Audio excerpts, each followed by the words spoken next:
Projeto Memória da Petrobras, depoimento de Neuza Planinchek, entrevistada por Heloísa Gesteira. Rio, 26 de abril de 2005, realização Museu da Pessoa, entrevista CBIN número 1.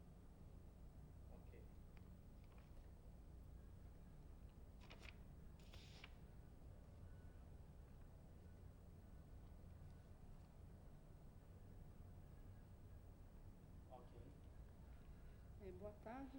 Boa tarde. Vou começar perguntando seu nome, local e data de nascimento. Bom, eu sou Neuza Planinchek, nasci no Rio de Janeiro, 4 de julho de 1956. Quando e como se deu o seu ingresso na Petrobras? Bom, já se deu há muitos anos. Eu entrei na Petrobras em novembro de 1976.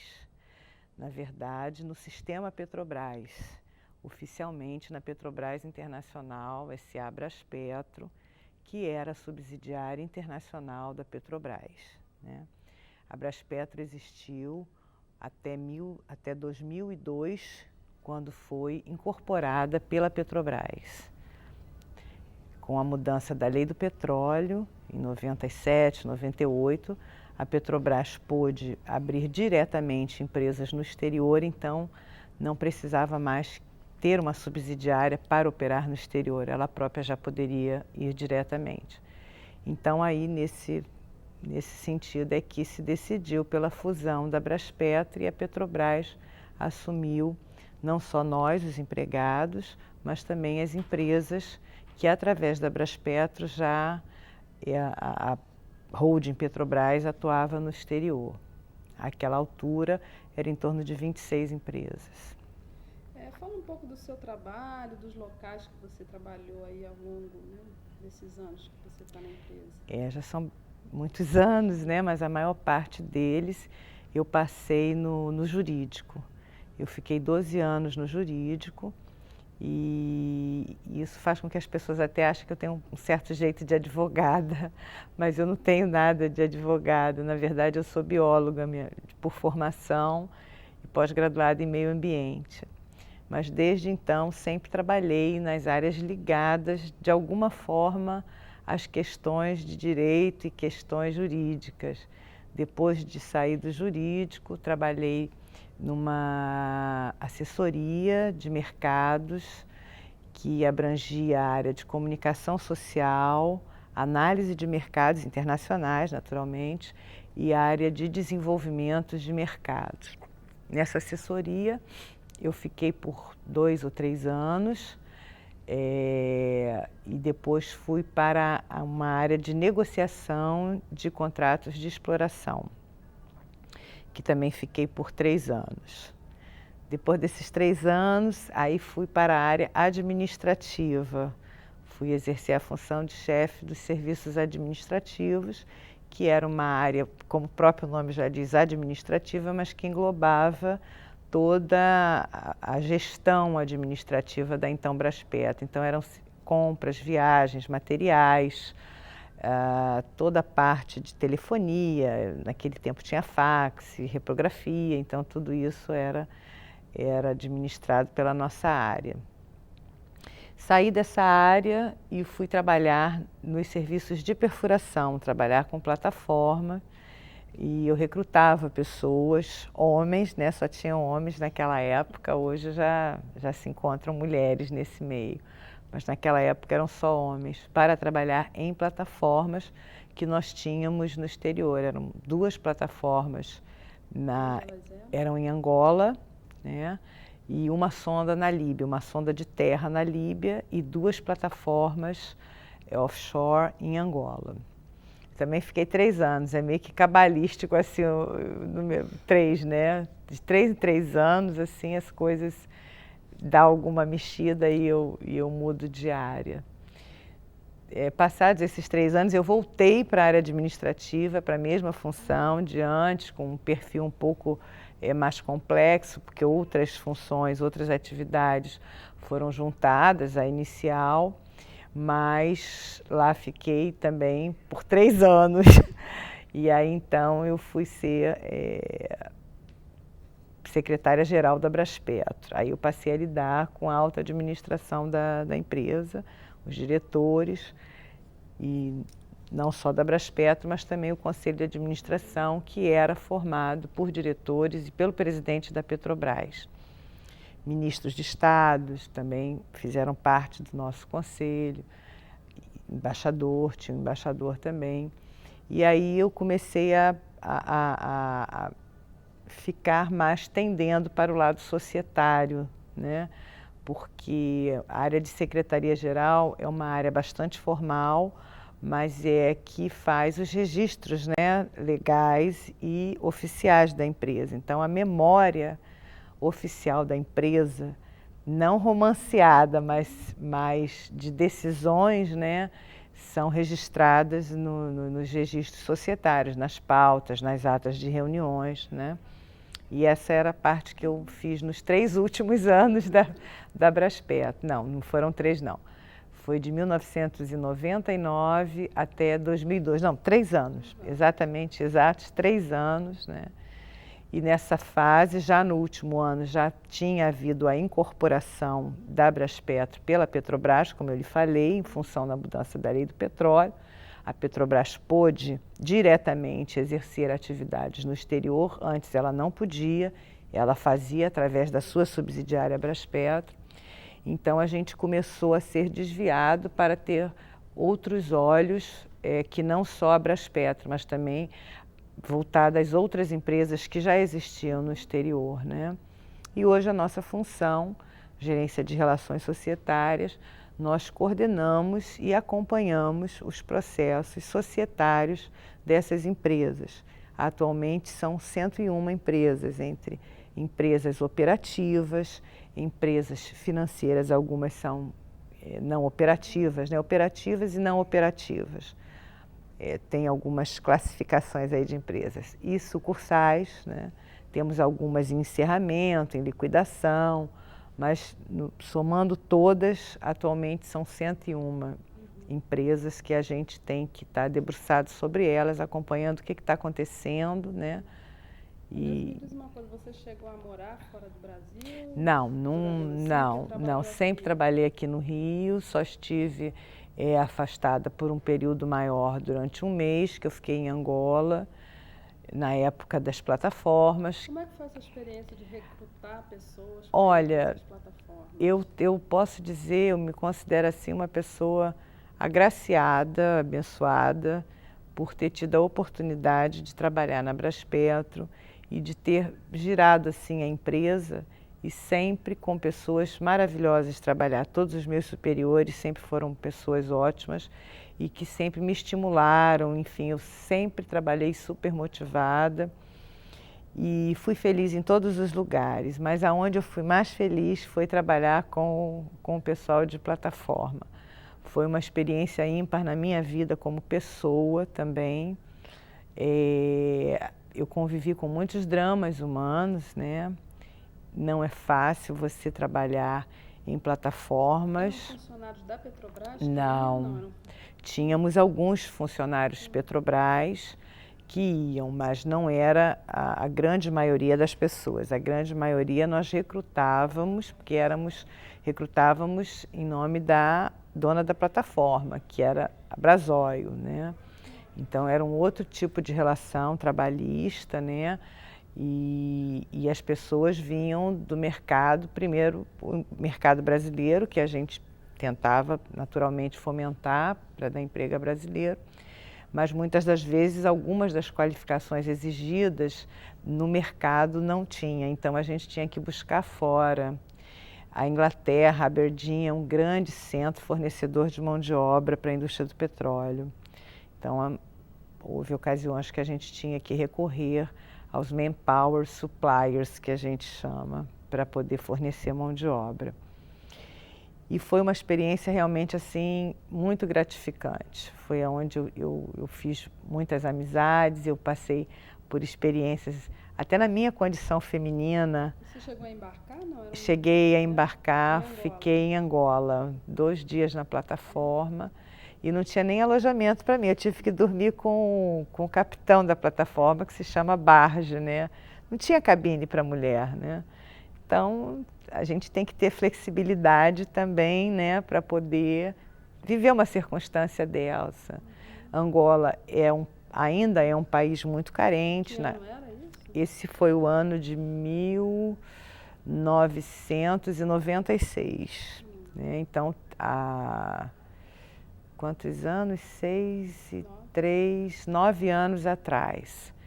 Ainda hoje é um país muito pobre, né? Ainda vive aí os reflexos da guerra civil.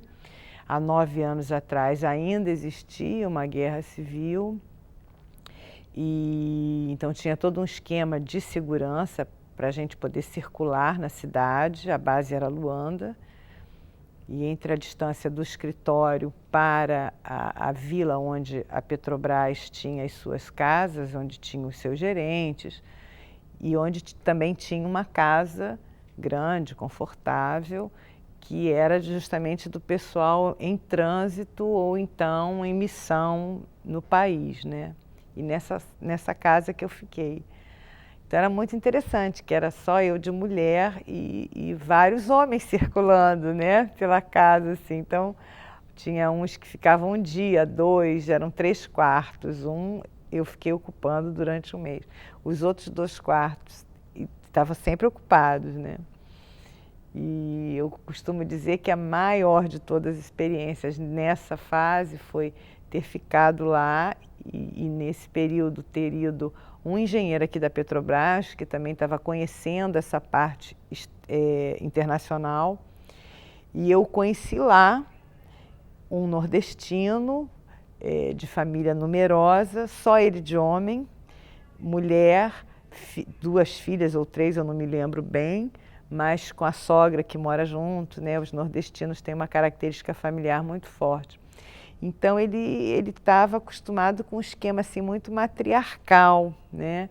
E muito alegre, muito solícito. Olha, eu não sei cozinhar porque tem minha mulher que cozinha, tem a minha sogra que cozinha, acho que a cunhada dele também morava junto. Era uma família numerosa e só mulheres, só ele de homem. Então imagina como ele era paparicado.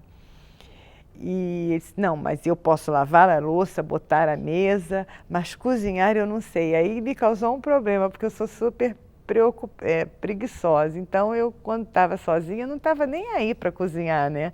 Mas durante uma semana ele ia para o supermercado fazer compras, eu cozinhava, ele botava a mesa, ele lavava a louça. Olha, foi muito engraçado. E uma pessoa que eu conheci lá, né? Você convivia assim na mesma casa. Foi realmente muito... Passou as funções. Aí eu falei, ai meu Deus do céu, vou ter que fazer aquilo que eu não faço na minha casa. Mas foi muito, muito boa experiência. Os primeiros 15 dias em Luanda, eu me senti, acredito que a maior parte das pessoas se sente chocado.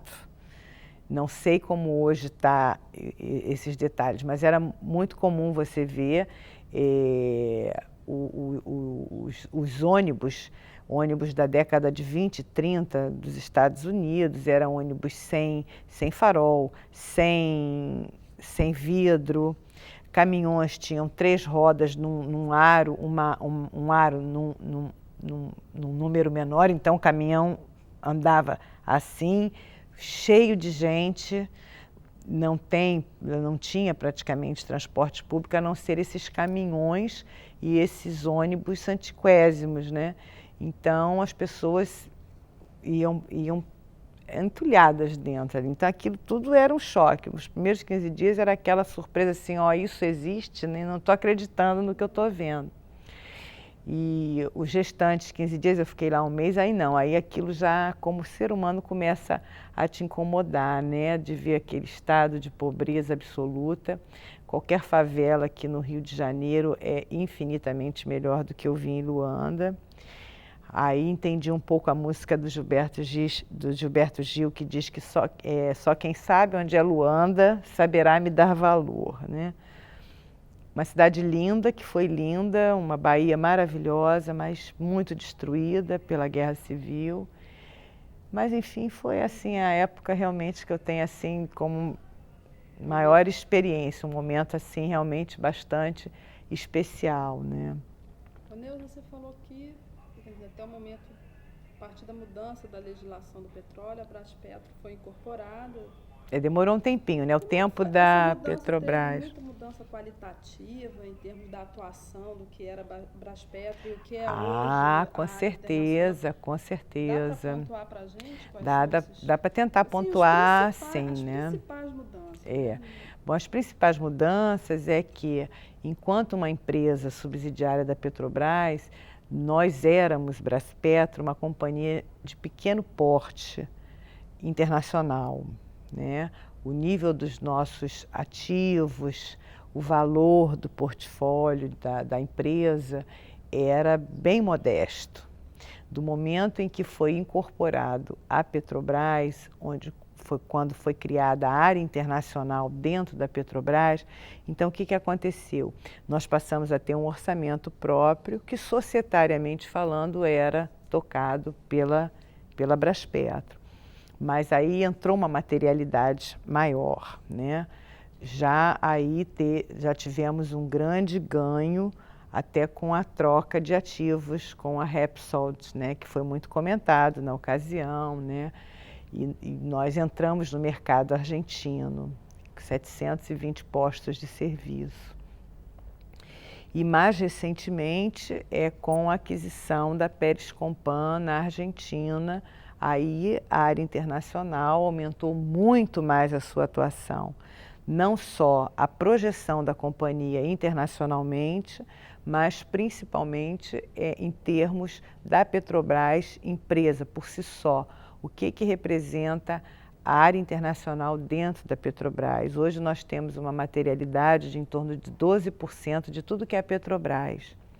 Temos cerca de 6 mil empregados espalhados por 13 países. Bom, o principal país é a Argentina, onde estão os nossos principais ativos. A América Latina, a gente segue o foco estratégico da Petrobras, né? Ser líder na América Latina e o costa oeste da África, Golfo do México, e monitorando todo mundo. Onde existir uma boa oportunidade de negócio, não há por que não ir, né? Então, nós somos fortes, efetivamente, na América Latina, e estamos em praticamente todos os países, à exceção das Guianas, né? Não estamos nas Guianas, e Chile. Só. Todos os outros países têm algum negócio nosso, né? Na África, nós estamos na Nigéria, Angola desde 1979, foi praticamente nós começamos pelo Oriente Médio, na verdade, a Braspetro, em 72, 74, começou pelo Oriente Médio, Egito, Irã, Iraque, até então era a maior descoberta em terra de petróleo, o maior campo de petróleo do mundo, coube a nós, brasileiros, descobrir no Iraque. O campo, quando ia entrar em desenvolvimento, estourou a guerra Irã-Iraque, e até hoje está lá, o poço está lá tampado, provavelmente esperando a Petrobras voltar para desenvolver o campo, né?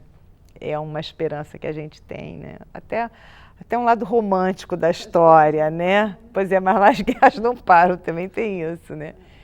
Mas ainda é da Petrobras? Não. Como é que é? Não, esse foi um mito, né?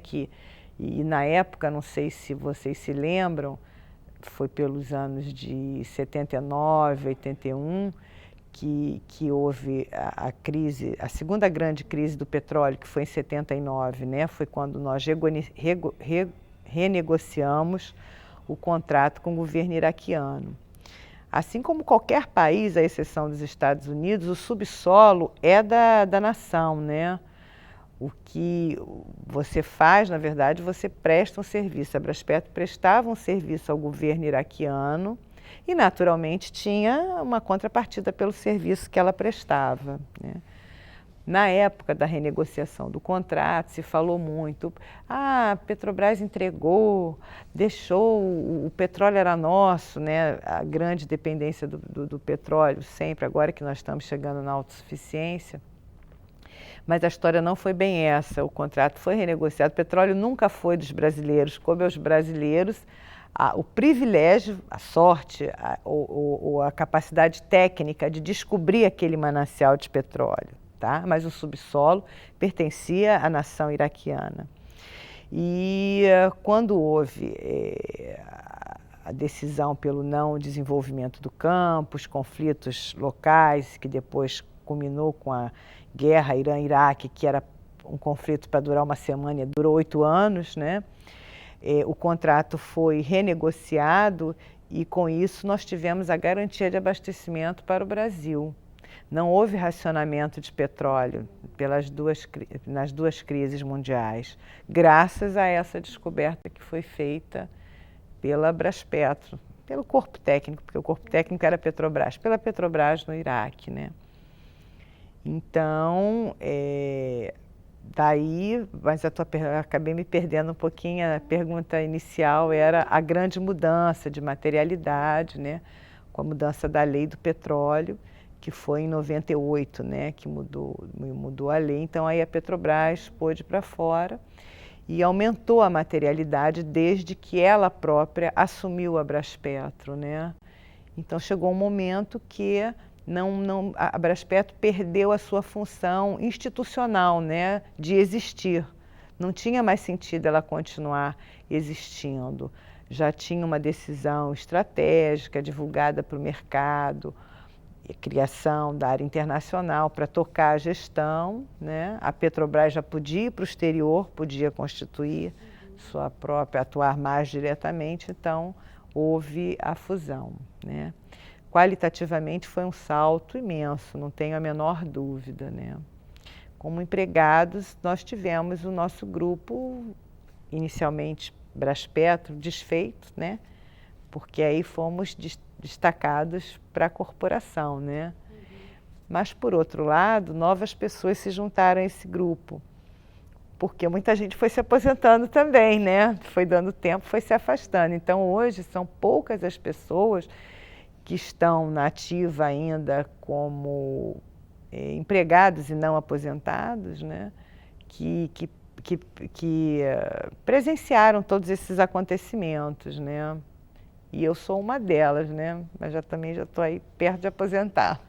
Ô, Neuza, me diz uma coisa, como é a relação da Petrobras, né? Os países para onde ela vai buscar petróleo, uma vez que essa questão aqui no Brasil, né, é muito marcada pela ideia do monopólio, a empresa, né? Enfim, que de certa forma lutou pelo monopólio. Como era essa relação com os outros países? Olha, Luísa, para nós, Braspetro, essa postura sempre foi muito simples, porque a Braspetro, apesar de ser uma empresa pequena de petróleo, internacionalmente falando, ela estava acostumada à competição. Então, os técnicos da Petrobras que ficaram algum tempo na Braspetro, eles tinham, agora, à medida que o tempo vai passando, graças a Deus, esse tipo de coisa não acontece muito, mas estavam muito mais preparados para a competitividade do que o pessoal doméstico. Então, na verdade, foi um aprendizado ao contrário. Nós aqui ensinamos, né, aos empregados Petrobras o que é viver num ambiente competitivo, onde você não é o maioral, né? Nós aqui no Brasil ainda somos a primeira empresa do país, apesar de não sermos mais monopolistas, mas a cultura ainda é uma cultura, né? A gente ainda identifica alguns focos assim dessa cultura monopolista, mas não afetava a Braspetro e não afeta a área internacional. As pessoas que vêm trabalhar conosco, rapidamente elas incorporam esses novos valores e visões de negócio, né? Então a dificuldade não é nos países, não, nunca foi, né? Eu não sei nem te dizer se há dificuldade, porque sempre fez parte da realidade. Talvez há dificuldade em quem seja Petrobras, eminentemente do mercado doméstico e que tenha ido trabalhar na parte internacional. Eu acredito que essas pessoas, sim, sintam uma diferença maior do que as outras que vieram da competição para uma coisa mais assim monopolista. Já encaminhando para o final da entrevista, tem alguma coisa que você gostaria de registrar sobre a Petrobras, enfim, o que representa a Petrobras aí para você? Olha, esse já é um assunto mais delicado, porque até eu fico muito emocionada, espero não me emocionar muito aqui, mas eu me sinto muito orgulhosa e honrada de trabalhar nessa empresa. Estou nela, vou completar 29 anos e nesses 29 anos eu me mantenho motivada e tenho orgulho de dizer que trabalho na Petrobras, né? É um trabalho belíssimo que é feito, é um trabalho muito sério, são pessoas extremamente capazes em todos os níveis de atividade. Então eu sou uma daquelas assim que Petrobras de carteirinha, né? Então, na verdade, o que eu posso deixar registrado assim na parte pessoal é um orgulho e uma honra. Eu me sinto honrada de trabalhar na maior empresa deste país. E como última pergunta, eu queria saber o que você achou de ter participado desse, né, de ter dado esse depoimento e o que você acha da Petrobras investir num projeto como esse, né, de contar a sua história aí através da memória dos funcionários. Bom, essa é a minha primeira experiência. Eu acho que eu não sei se me saí muito bem. Normalmente eu falo pra caramba, então desculpe se eu me excedi um pouco aí nas palavras. Mas, então pessoalmente, eu achei tudo é novidade. Essas luzes, câmera, ação, fotos, é tudo novidade. E o projeto em si, ele vem ao encontro favoravelmente a um projeto que nós já tínhamos, algum grupo pequeno de pessoas oriundas da Abraspetro, de registrar não só a memória dos trabalhadores, mas a história da internacionalização da Petrobras, né? Que é uma ideia, não é ainda um projeto, ainda estamos cultivando isso, reunindo documentos, fatos e também depoimento de pessoas. Eu acho que esse projeto agora deve ter um desmembramento, ou pelo menos parte dos depoimentos serem aproveitados para esse outro projeto, que é contar a história de como a Petrobras se internalizou. Então eu acho importantíssimo, estou também feliz de participar dele, né? Então, tá bom, muito obrigada. Eu que agradeço. Espero ter correspondido à expectativa de vocês. E já me deu uma pergunta para os próximos. Tá certo.